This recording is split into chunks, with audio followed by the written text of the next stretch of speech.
পৃথিবীতে যত বড় পাপ রয়েছে তার মধ্যে অন্যতম জঘন্যতম পাপ হলো পিতামাতার সাথে খারাপ ব্যবহার করা।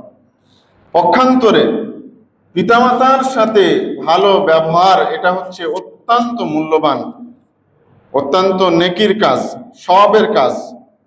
পিতামাতা হচ্ছে সন্তানের জন্য আল্লাহ রাব্বুল ইজ্জতের পক্ষ থেকে বড় একটা নিয়ামত। এই নিয়ামতের মূল্যায়ন যখন আমরা বড় হই তখন বুঝতে পারি, আর যখন না থাকে বাপ মা তখন আরো বেশি উপলব্ধি করতে পারি। আল্লাহ রাব্বুল আলামিন এই জন্য সূরা বনী ইসরাঈলের মধ্যে খুবই স্পষ্টভাবে বলে দিয়েছেন, ওয়াকাদা রাব্বুকা আল্লা তা'বুদু ইল্লা ইয়াহু ওয়া বিল ওয়ালিদাইনি ইহসানা ইম্মা ইয়াবলুগান্না ইনদাকাল কিবার আহাদুহুমা আও কিলাহুমা ফালা তাকুল লাহুমা উফ ওয়া লা তানহারহুমা ওয়া কুল লাহুমা কাওলান কারীমা।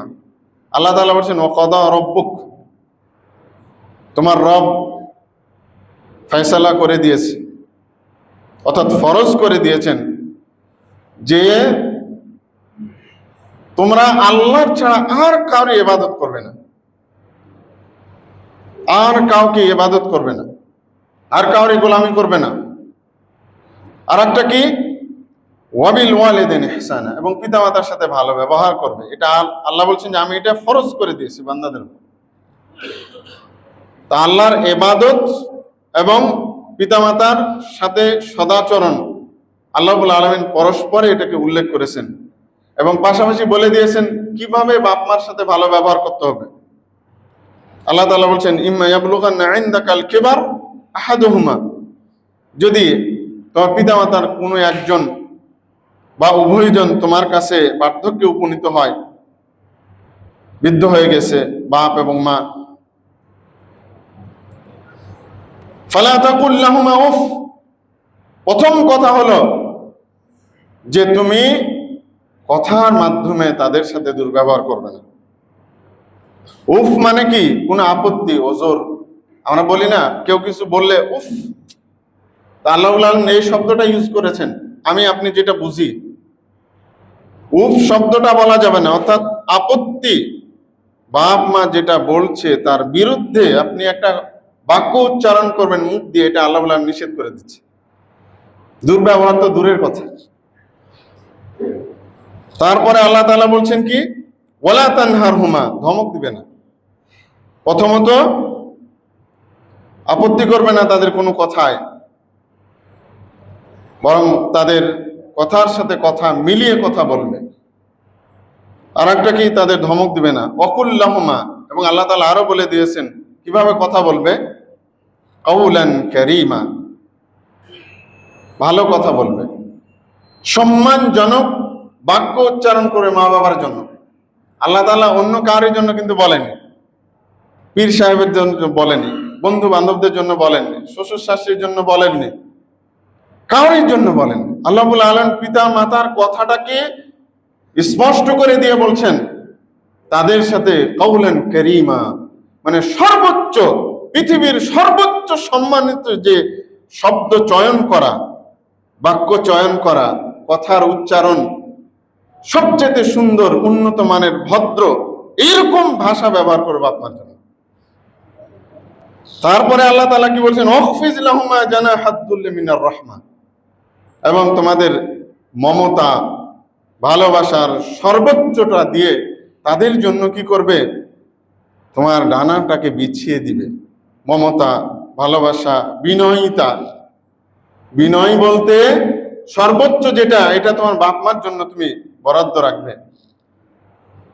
ওয়াকুর রাব্বিরহামহুমা, এবং পাশাপাশি আল্লাহ শিখিয়ে দিয়েছেন এবং তুমি বলবে তোমার বাপ মার জন্য কি, হে আমার রব ইরহামহুমা, তুমি তাদেরকে দয়া করো, অনুগ্রহ করো, কামা রাব্বায়ানি সগীরা, যেভাবে আমাকে আমার শৈশবে তারা দয়া করে অনুগ্রহ করে আমাকে অনেক কষ্ট করে লালন পালন করে বড় করেছে। আল্লাহ তুমি আমার বাপ মাকে এভাবে তুমি দয়া করো, অনুগ্রহ করো। এটা আল্লাহ তাআলা বলার কারণ কি, যখন বৃদ্ধ হয়ে যায় বাপ মা তখন ছোট বাচ্চা হয়ে যায়। কিন্তু আমি আপনি যেমন খুব ছোট বাচ্চা থাকা অবস্থায় বাপ মাকে জ্বালা যন্ত্রণা করেছি, ও না বুঝে বাপ মাকে আপত্তিকর কথা বলে দিয়েছি, গালি দিয়ে দিয়েছি, বাবা মা যেটা বলেছে তার বিপরীত করেছি, কিংবা পেশাব করে দিয়েছি, কিংবা এক কথায় শৈশবে যত ধরনের শিশু সুলভ আচরণ আমরা দুনিয়াতে করেছি বাপমার ছোটকালে বাপমার সাথে, আল্লাহ রাব্বুল আলামিন বলছেন তোমার বাপ মাও এরকম তোমার মতো হয়ে যাবে যদি আল্লাহ তাআলা তাদেরকে বয়স দেন।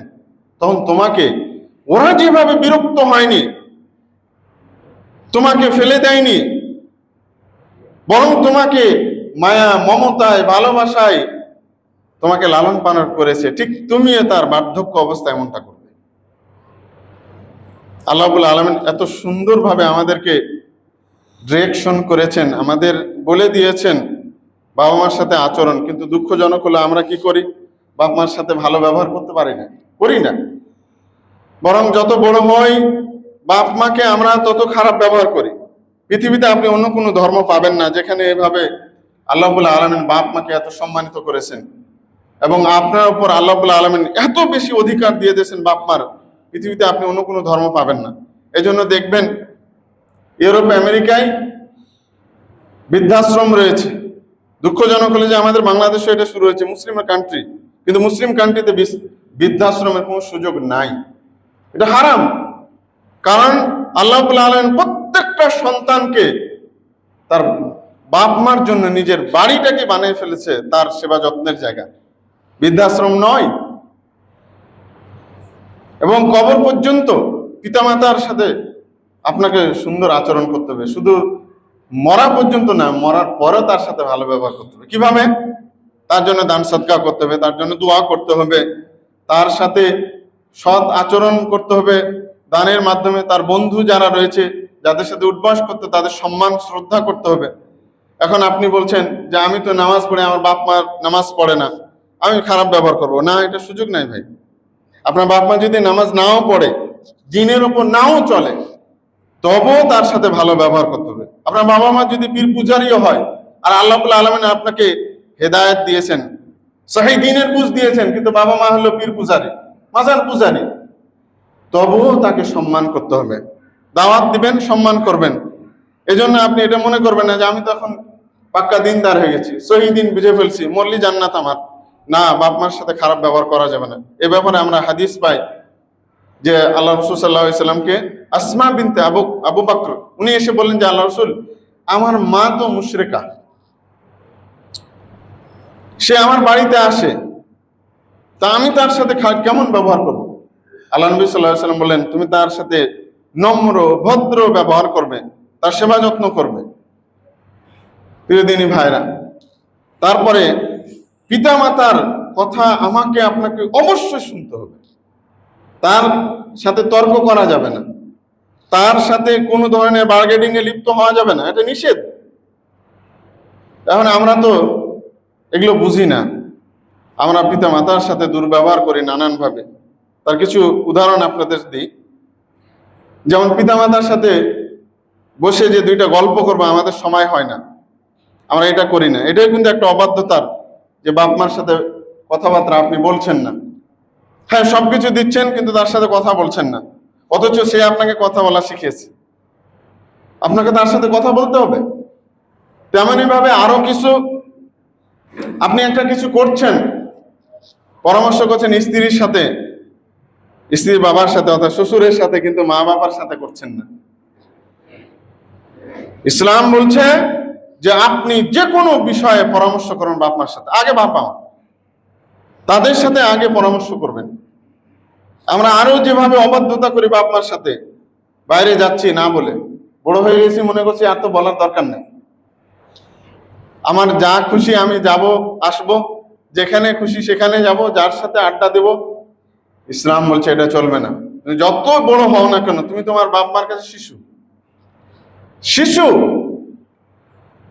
এই জন্য আপনি যখন বাইরেও যাবেন তখনও বাপ মার সাথে কথা বলে যাবেন, অনুমতি নিয়ে যাবেন, এটাই ইসলাম বলছে। তারপরে তাদের সাথে তর্ক করা, ধরেন আপনি হকের ওপর আছেন, আপনি যেটা বলছেন বাপ মার সাথে কথা বলছেন, যে বিষয়ে তর্ক করতে চাচ্ছেন, মনে করেন যে আপনি ঠিক আছেন, আপনার বিষয়টা ঠিক আছে, কিন্তু বাপ মার সাথে তর্ক করা যাবে না, বিনা তর্কে মেনে নিতে হবে তার কথা। এই বিষয়টা আমরা যখন কোরআন হাদিস তো পড়েছি, এখনো পড়ছি, কিন্তু ধরেন আগেও আমরা এই বিষয়টা বুঝতাম না, মনে করতাম যে না আমি হক কথা বলে দিচ্ছি, আমার ভাইয়ের বোনেরা তো বলে না, আমি বলতে পারতেছি না।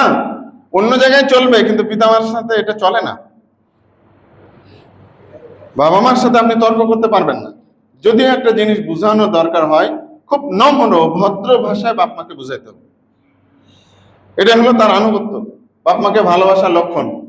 পক্ষান্তরে কর্কশ ভাষায় বা আপনি মনে করছেন রাইট আছেন, এজন্য বাপ মাকে এটা সেটা শোনাচ্ছেন, বলছেন, এটা বলা যাবে না, এটা অবাধ্যতার সামিল।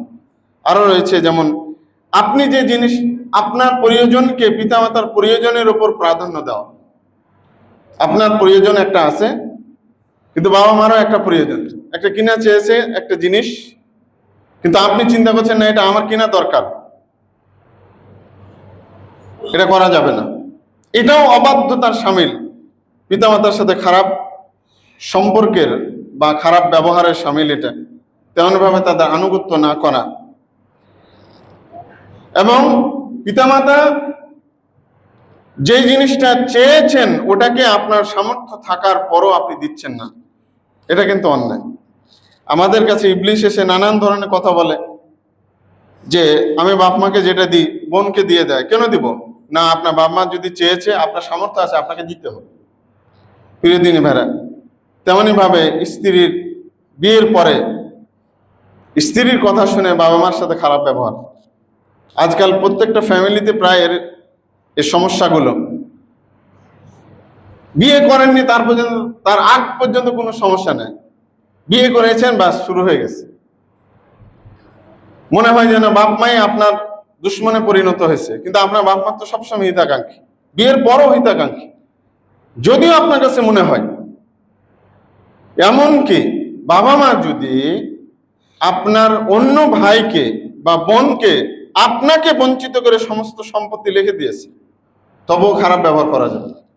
ইসলাম বলছে কি তার সাথে ভালো ব্যবহার করতে হবে এবং ধৈর্য ধারণ করতে হবে, আল্লাহ রাব্বুল আলামিনের কাছে এর প্রতিদান আশা করতে হবে। যদি আপনি খারাপ ব্যবহার করেন তাহলে কি হবে? তাহলে আপনার ইহকালও হারাবে, পরকালও হারাবে নিশ্চিতভাবে।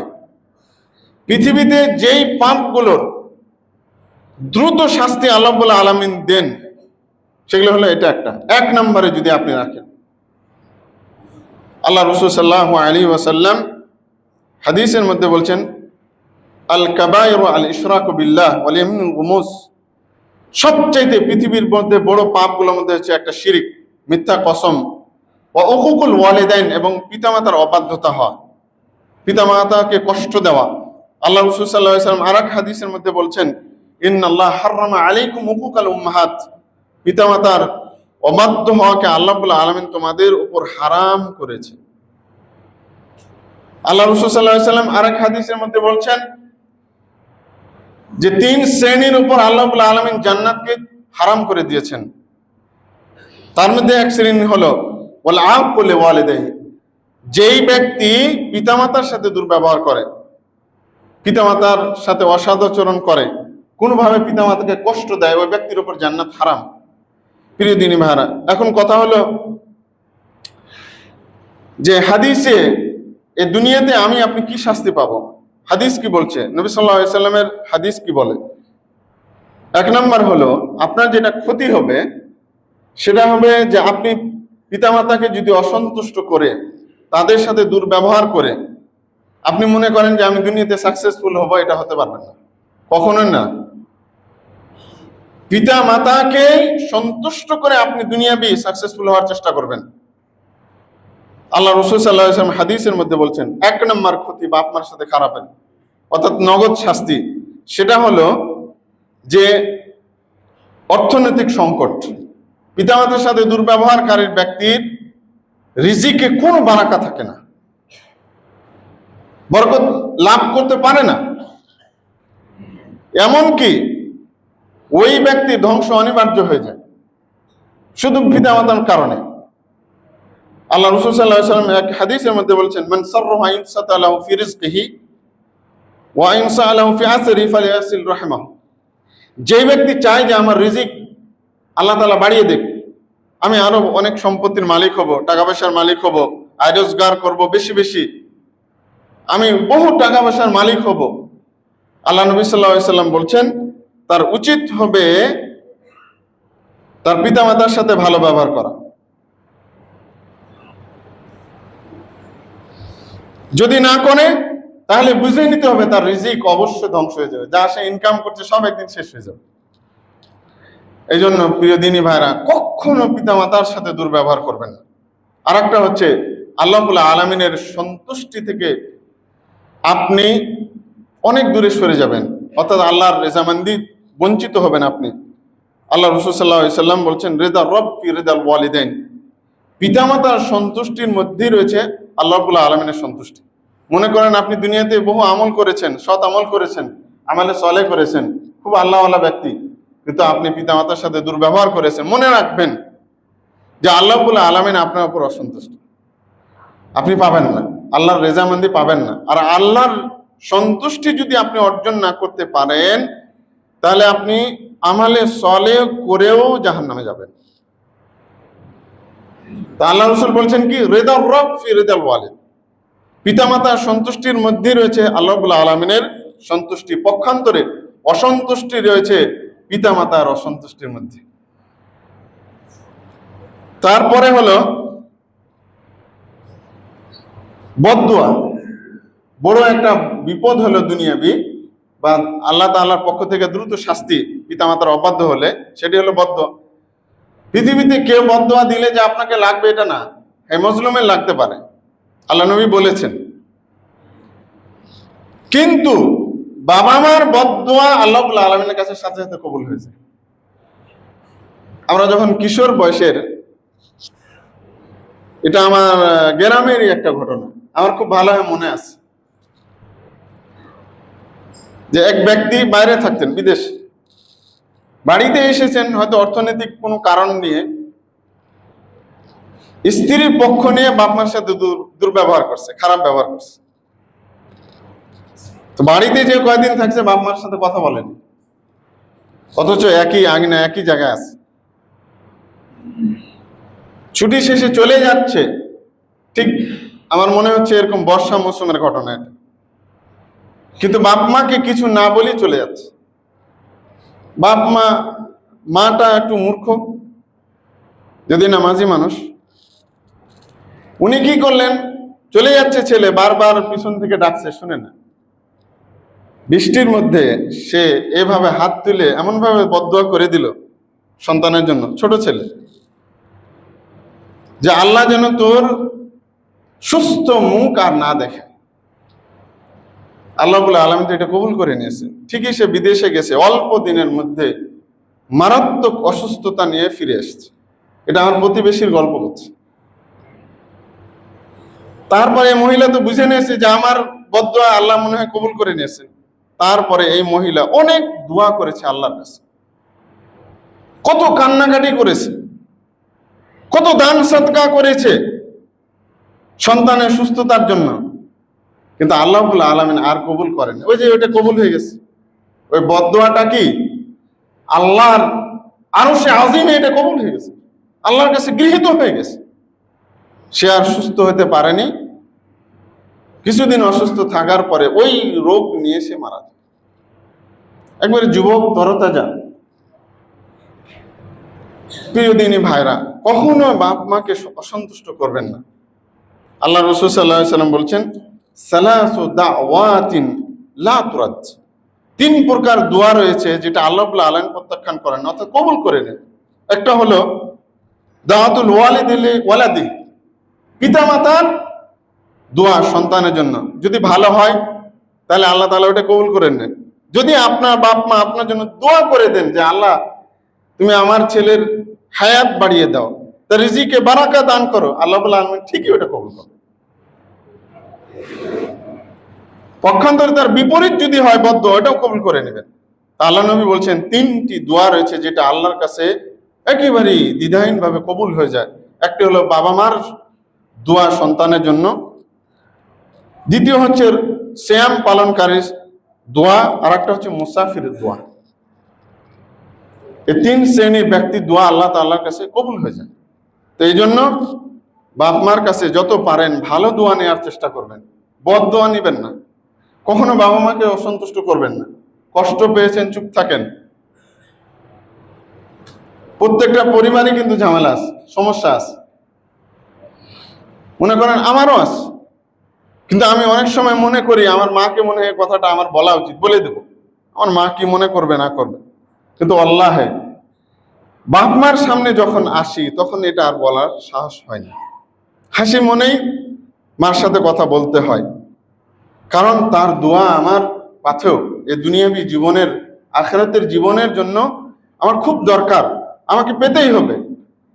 হয়তো আমি যেটা মনে কষ্ট পেয়েছি এটা মিটে যাবে, শেষ হয়ে যাবে, কিন্তু বাবা মাকে যদি কষ্ট দিই তাহলে তো এটা আর হবে না। এজন্য প্রিয় দিনী ভাইরা, পৃথিবীতে সবচাইতে আপনি বাপ মার এটা মূল্যায়ন করার চেষ্টা করবেন। আপনি বাপ মা যেটা চেয়েছেন আপনি দিলেন না আপনার সামর্থ্য থাকার পরেও, দেখবেন মৃত্যুর পরে আপনাকে সবসময় কুরে করে খাবে, কষ্ট দিবে, তখন কিন্তু এটা করা আপনার থাকবে না। এজন্য পিতামাতা জীবিত থাকা অবস্থায় মূল্যায়ন করবেন, গভীর শ্রদ্ধা ভালোবাসা সর্বোচ্চ দিয়ে পিতামাতাকে আপনি সম্মান করবেন, শ্রদ্ধা করবেন, ভালোবাসবেন। কোনো একটা কথা বলে দিয়েছেন, পরক্ষণে মা বাবার কাছে আপনি নত হবেন, মাপ চেয়ে নেবেন। মনে কষ্ট যদি বাপ মা রেখে দেয়, কখনো আপনার সফলতা এই দুনিয়া তো হবে না, আখেরাতেও হবে না। এবং আপনাকে পৃথিবীতে প্রত্যেকটা মুহূর্ত আপনাকে দংশন করবে পিতামাতার সাথে অসদাচরণ। এই জন্য এই জিনিসটা থেকে সবসময় আমাদের প্রত্যেকেরই বিরত থাকা উচিত। আল্লাহ রাসূল সাল্লাল্লাহু আলাইহি ওয়াসাল্লাম এক সাহাবী মুসলিম হয়েছেন, এসে বলছেন যে আল্লাহ রাসূল, আমি আপনার কাছে বায়াত করতে এসেছি যে আমি ফরজ যে হিজরত, আমি আপনার সাথে হিজরত করে চলে যাব। কিন্তু আল্লাহ রাসূল, আমি যখন বাড়ি থেকে বের হয়েছি, অতরাক্ত আবাওয়াই ইয়াবকিয়ানে, আমি যখন বাড়ি থেকে বের হয়েছি আমার বাপ মা তারা মুশরিক কাফের, তারা কান্নাকাটি করছিল। আমি যে তাদের কাছ থেকে চলে আসছি এটা মেনে নিচ্ছিল না। আল্লাহ রাসূল সাল্লাল্লাহু আলাইহি ওয়াসাল্লাম বললেন, ইরজি আলাইহিমা, তুমি তাদের কাছে ফিরে যাও এবং তাদেরকে খুশি করে দাও, যেমন ভাবে তুমি তাদেরকে কাঁদিয়ে এসেছিলে ঠিক এর বিপরীতে তাদেরকে যা তুমি সন্তুষ্ট করো, কারণ এইভাবে হিজরত করার দরকার নেই। তাহলে বাবা মা মুশরিক হওয়ার পরেও বাবা মা যদি করে তাহলে সেখান থেকে যাওয়া যাবে না। এবং এ ব্যাপারে স্পষ্ট একটা আয়াত আপনাদেরকে শোনাচ্ছি, সূরা লোকমানের 15 নম্বর আয়াত, ওয়া ইন জাহাদাকা আলা আন তুশরিকা বিমা লাইসা লাকা বিইলম। আল্লাহ তাআলা বলছেন, ওয়া ইন জাহাদাকা, তোমার বাপ মা যদি তোমাকে বাধ্য করে যে আমার সাথে শিরিক করো, আমার সাথে শিরিক করো, অর্থাৎ বাপ মা বলছে যে চলো বেটা শাহজালালের মাজারে একটু ঘুরে আসি, বা কোনো মাজারে, অথবা নামাজ পড়তে বাধা দিচ্ছে, আল্লাহ তাআলা কি বলছেন, ফালা তুতিহুমা, যদি এরকম হয় শিরিক করতে বলছে এটা মানা যাবে না, সালাতে বাধা দিচ্ছে এটা মানা যাবে না, ওয়াসাহিবহুমা ফিদ দুনিয়া, তবে কথা হলো এরা যদি শিরিকের কথা বলে, শিরিক করতে বলে, নামাজে বাধা দেয়, এই আদেশ পালন করা যাবে না ঠিকই, এর মানে যে রুট ব্যবহার করবে এটা চলবে না। আল্লাহ তাআলা বলে দিচ্ছেন, ওয়াসাহিবহুমা ফিদ দুনিয়া মারুফা, দুনিয়ার জীবনে তোমরা কি করবে, তার সাথে সৎ আচরণ করবে, নম্র ভদ্র ব্যবহার করবে বাপ মার সাথে। তাহলে শিরিকের বিপরীতে যদি এরকম হয়, তাহলে আমি আপনি আমার পিতামাতা যারা মুসলিম তাদেরকে কেমন করে কষ্ট দিবেন বলেন? সুযোগ আছে? কোনোভাবেই না। প্রিয় দিনী ভাইরা, এই জিনিসটা কখনোই করবেন না যে আপনার বাপ মা আপনার পুরো অসন্তুষ্ট হয়, কোনোভাবেই না। বাপ মা হলো অমূল্য সম্পদ। পৃথিবীতে অন্যের গ্যাপ পূরণ করা যায়, কিন্তু বাপ মার করা যায় না। এই জন্য কখনো বাপ মাকে অবমূল্যায়ন করবেন না। আল্লাহ রাসূল সাল্লাল্লাহু আলাইহি ওয়াসাল্লাম বলেছেন, এক সাহাবী এসে আল্লাহ রসুল সাল্লাল্লাহু আলাইহি ওয়াসাল্লামকে বলছে যে আল্লাহ রসুল, আমি জিহাদে যেতে চাচ্ছি। আল্লাহ রসুল বললেন, তোমার বাপ মা কি বেঁচে আছে নাকি, বা তোমার মা আছে? বললো যে আল্লাহ রসুল, হ্যাঁ আছে। আল্লাহ রসুল বললেন, ফালজিমহা, যাও তার কাছে, ফালজিমহা, তার খিদমত করো, তার সেবা যত্ন করো, তার সাথে সুন্দর আচরণ ব্যবহার করো। ফাইন্নাল জান্নাতা ইনদা রিজলাইহিমা, কেননা তোমার বাপ মার বা তোমার মায়ের পায়ের নিচেই রয়েছে তোমার জন্য জান্নাত। সুবহানাল্লাহ। জিহাদের পথ থেকে আল্লাহ রাসূল ঘুরিয়েছেন মা বাবার খিদমতের জন্য, কারণ এটা ফরজে কিফায়া ছিল, ফরজ জিহাদ ছিল না। কিন্তু ফরজ জিহাদের ক্ষেত্রে বাপ মার কথা শোনা যাবে না। ফরজ জিহাদ বলতে বুঝতে পারছেন, যদি আমেরিকা হামলা করে কিংবা ভারত, আমাদের শত্রু রাষ্ট্র, সবসময় তো আমাদের হামলা করার হুমকি দিচ্ছে না? আমরা তো খুব ভালো করে জানে, যখন তখন হুমকি দেয়, একদিনের মধ্যে দখল করে নেবে। যদি এরকম কখনো হয়, তাহলে আমার আপনার সবার উপর জিহাদ ফরজ। কথাটা বুঝেছেন? জিহাদ কিন্তু একটা ইবাদত। এটা ভুল ভাবে আমরা ব্যাখ্যা করি, বুঝি না। কোনো কাফের যদি রাষ্ট্র আমার আপনার উপর হামলা করে, তাহলে তখন সবার উপর জিহাদ ফরজ। এটা কিন্তু কোরআনেরই একটা বিষয়, ইসলামেরই একটা বিষয়। প্রিয় দিনের ভাইরা, যা হোক, তো এরকম অবস্থা হলো পিতামাতার সাথে আপনার ভালো ব্যবহার করতে হবে। যদি ফরজে কিফায়া জিহাদ থাকে, আপনার দরকার নাই, সরকার বলছে লাগবে না, তাহলে আপনি পিতামাতার সাথে তার সেবা যত্ন করবেন, ভালো ব্যবহার করবেন, সুন্দর ব্যবহার করবেন। তো পিতামাতা হলো এত বেশি মূল্যবান, এত বেশি দামি। আল্লাহ রসুলকে এক সাহাবী বলেন, ইয়া রাসূলুল্লাহ, মান আহাক্কুন নাস বিহুসনি সাহাবাতি। আল্লাহ রাব্বুল আলামিনের নবীর কাছে এক সাহাবী এসে বলছেন যে আল্লাহ নবী, পৃথিবীর সকল মানুষের মধ্যে কোন সে ব্যক্তি যার সাথে আমার ভালো ব্যবহার করা উচিত, কে বেশি হকদার?